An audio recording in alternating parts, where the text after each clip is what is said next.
Hello Avon, कैसे हैं आप सब। आज हम अपने इस इम्पोर्टेंट सम को सोल्व करने की कोशिश करते हैं। ये क्वेश्चन बहुत इजी है। देखते हैं कैसे करते हैं।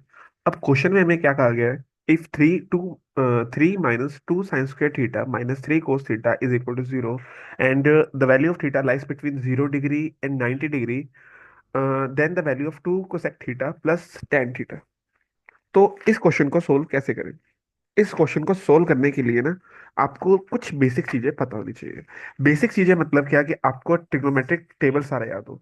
दूसरा, आपको आइडेंटिटीज सारी याद हो। मैं इस क्वेश्चन को एज इट इज उतारने की कोशिश करता हूँ। देखो क्वेश्चन क्या कहता है कि three minus two sine square theta minus three cos theta is equal to zero and theta की वैल्यू लाई कर रही है 0 90 डिग्री के बीच में। तो then the value of two cosec theta plus ten theta. इसको सोल्व करने के लिए यहाँ ना मुझे साइन स्क्वायर दिख रहा है।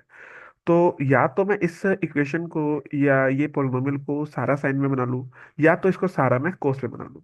तो इसको मैं साइन को कोस में कन्वर्ट करता हूँ। मैं साइन को कोस में कन्वर्ट कैसे कर सकता हूँ, एक आइडेंटिटी लगा के।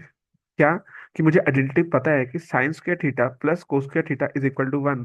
तो मुझे अगर sine square theta is equal to one minus cos square theta हो जाएगा, मतलब साइन स्क्वायर थीटा की वैल्यू क्या हो जाएगी, one minus cos square theta. Three minus two sine square theta की वैल्यू क्या हो जाएगी, one minus cos square theta minus three cos theta is equal to zero.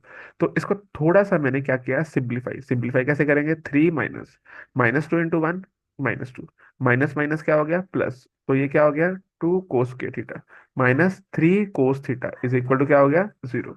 तो ये थ्री माइनस टू क्या हो गया, one, plus two cos square theta minus three cos theta is equal to क्या हो जाएगा, जीरो। अब ये जो मेरी इक्वेशन है, इसको मैं हल्का सा सिंप्लीफाई कर देता हूँ। सिंप्लीफाई कैसे करूंगा, ये जो टू कोस के थीटा इसको मैं पहले लिख लूंगा, टू कोस के theta minus three cos square theta plus one is equal to zero. ये मेरी क्या बन गई इक्वेशन। अब इस इक्वेशन को मैं सोल्व करूंगा। कैसे सोल्व करूंगा, ये मेरे क्या है, पोलिनोमियल। क्या है, कौन सी है, पोलिनोमियल इक्वेशन। कौन सी पोलिनोमियल है ये, क्वाड्रेटिक। कौन सी है, क्वाड्रेटिक इक्वेशन है।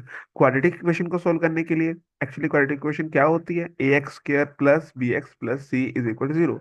इसको सोल्व करने के बहुत सारे मेथड होते हैं। चाहे आप फैक्टराइजेशन लगा दो, क्या लगा दो, फैक्टराइजेशन लगा दो। चाहे आप क्या लगा दो, चाहे आप फैक्टराइजेशन लगा दो नंबर वन, या नंबर टू आप लगा दो, इसमें क्वाड्रेटिक फॉर्मूला लगा दो।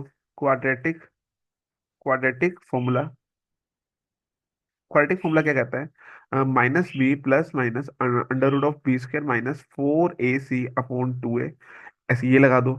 या तो थर्ड आप इसको लगा के सोल्व कर सकते हो, completing the square by completing the square.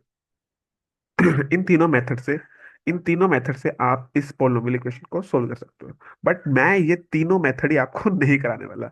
ये तीनों मेथड ही बचपन के मतलब टेंथ क्लास में आपने सीखे होते हैं। तो मैं आपको बेसिकली सोल्व कराऊंगा। सोल्व कैसे कराऊंगा, आपको पता है कि इस नंबर को इस नंबर से मल्टीप्लाई कर दो, क्या हो गया, टू। और बी क्या है हमारा, थ्री। बी क्या है हमारा, थ्री। तो टू है, थ्री है, ओके।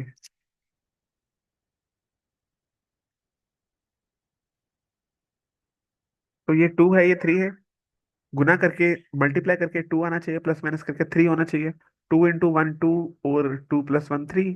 तो दैट्स द बेस्ट नंबर, है ना। टू इंटू वन टू हो जाएगा, टू प्लस वन थ्री हो जाएगा। ठीक है। तो पर ये माइनस थ्री है। तो मैं इस नंबर को कैसे, मतलब टू और वन को ऐसे लिखूंगा कि मेरा माइनस थ्री बन जाए। तो मैं इसको कैसे लिखूंगा, माइनस टू और minus one, minus to and minus one, ऐसे लिखूंगा, ठीक है ना। क्योंकि माइनस टू माइनस वन क्या हो गया, माइनस थ्री। और इसको डिवाइड कर दूंगा टू से। क्या कर दूंगा, डिवाइड टू से, क्योंकि यहाँ पर मेरा टू है। अगर यहाँ थ्री होता तो थ्री से करता, फोर होता तो फोर से करता, अगर कुछ भी ना होता तो मैं वन से करता। तो ये बेसिक तरीका मैंने अपने पिछले सारे सम्स में आपको सिखाया हुआ है, कैसे सोल्व करते हैं इस क्वाड्रेटिक इक्वेशन को। अगर आपने नहीं अभी भी समझ आया, तो पिछले जो मतलब आई लिंक पे क्लिक करो, उसमें बहुत सारे सम आ रहे हैं, उस पर क्लिक करो, उसमें मैंने उनमें अच्छे से कराया हुआ है। देखो ना बच्चों, ये थर्टी फिफ्थ क्वेश्चन हो गया जो मैं सोल्व करा रहा हूँ।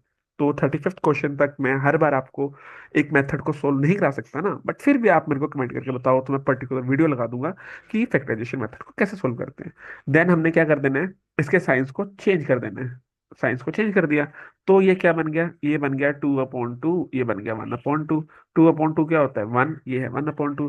मतलब कोस थीटा की वैल्यू कितनी आ गई, एक तो 1 आ गई, और कोस थीटा की वैल्यू कितनी आ गई, 1/2 आ गई। यही आई। अब क्या आपको ट्रिग्नोमेट्रिक टेबल आता है? बिल्कुल आना चाहिए, क्योंकि कोस थीटा की वैल्यू 1 कब होती है, जब कोस थीटा क्या होता है 0।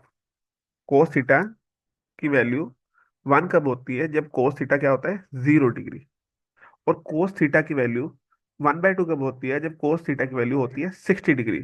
तो ये कोस से कोस कैंसिल आउट हो गया, थीटा की वैल्यू कितनी आ गई 0 डिग्री। ये कोस से कोस कैंसिल आउट हो गया, थीटा की वैल्यू कितनी आ गई 60 डिग्री।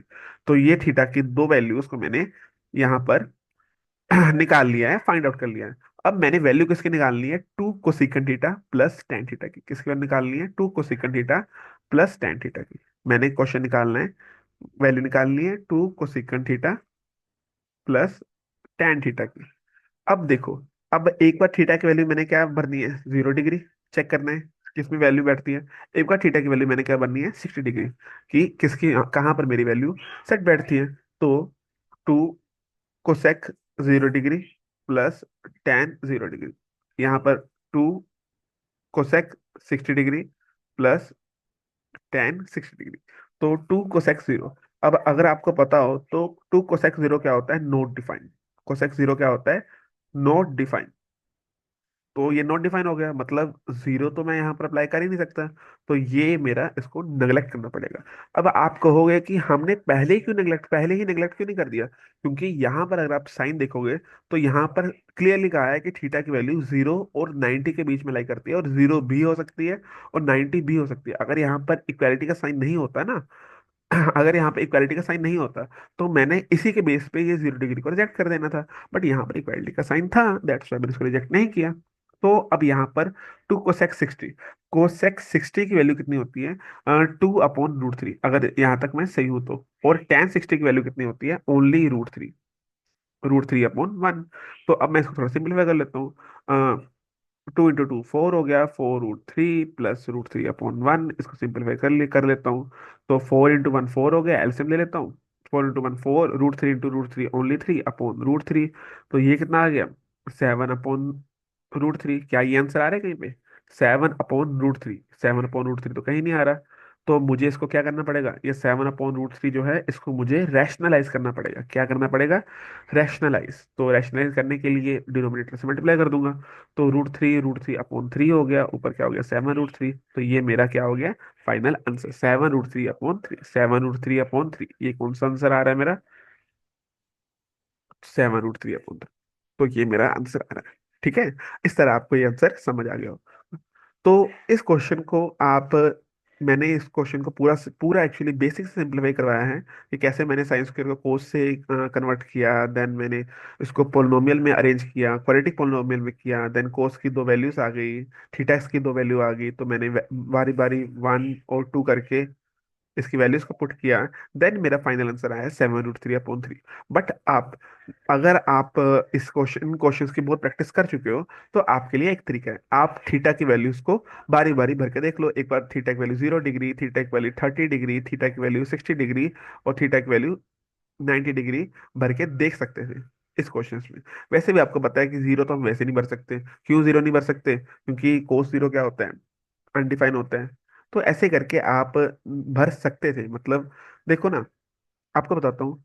आप इस क्वेश्चंस में ना, अगर आपने वैल्यू पुटिंग मेथड यूज किया, तो आपको दो दो ऑप्शन अपने आप एलिमिनेट हो जाने थे, 0 डिग्री और 90 डिग्री। कैसे एलिमिनेट हो जाने थे, क्योंकि आपको पता है कोसेक 0 होता है नॉट डिफाइंड, तो हम जीरो तो इसमें नहीं भर सकते। और tan 90 होता है नॉट डिफाइंड, तो हम यहाँ पर tan 90 भी नहीं भर सकते थे। तो वैल्यू 30 डिग्री और 60 डिग्री के बीच में ही लाई करनी थी ना, तो आपने सिंपल वैल्यू पुटिंग मेथड से एक बार थीटा की वैल्यू 60 डिग्री भर के देख लो, एक बार थीटा की वैल्यू 30 डिग्री भर के देख लो, जो आंसर आया वो आप सोल्व कर सकते हो। तो ये मुझे लगा कि बेस्ट ऑप्शन है सोल्व करने का। बट मैंने आपको बेसिक से पूरा क्वेश्चन सोल्व करके दिखाया कि इस क्वेश्चन को कैसे सोल्व करते हैं।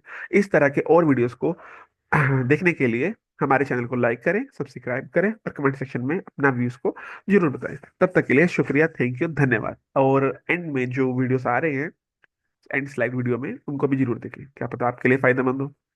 Okay, thank you so much.